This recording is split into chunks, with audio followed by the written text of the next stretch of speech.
One of the reasons for hope is the resilience of nature. So once you give the land a chance and you stop exploiting it and destroying it, then it's amazing how nature can take over that land once again and make it beautiful. But sometimes the land has been destroyed for too long, and in that case we have to plant trees.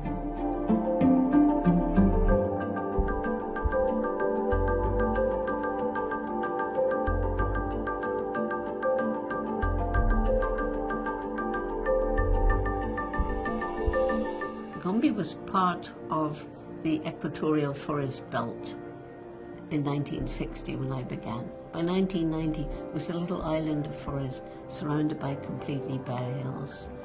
People struggling to survive. I knew then that if we didn't do something to help the people find ways of living without destroying the environment, we couldn't even try to save the chimpanzees. So that's when I got involved with improving the lives of people, restoring the forests, and that spread to other African countries and then became a global mission.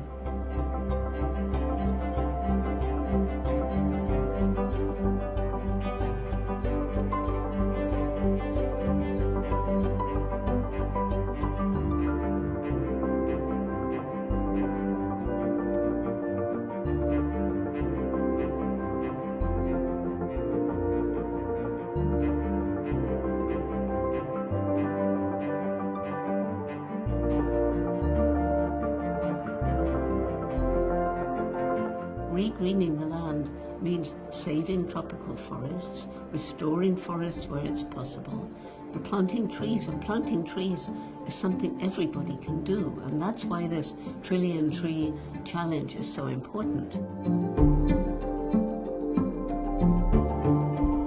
We need to protect the existing forests.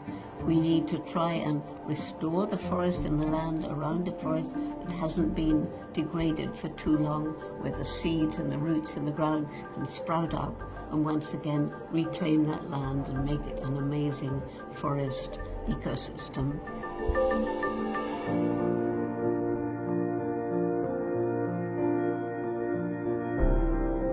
And then it's no good just popping the tree in the ground. You've got to look after it. And so these programs work best when they're within a community, where the community understands the importance of the trees and will look after the trees. What's important for people to realize, this is not a way of giving license to those people who are burning fossil fuel to go on burning fossil fuel thinking, well, as long as we plant trees, it's okay. It's not okay. Every single human being makes some impact on the world every single day. Those of us living in the more wealthy communities can choose the kind of difference we make. What do we buy? Where does it come from? How was it made? Did it harm the environment? Did it lead to cruelty to animals? Is it cheap because of child slave labor somewhere in the world? And so the problem is that before we can have every individual making these wise decisions, which will lead to a better world, as a cumulative effort of millions and billions of people making ethical choices.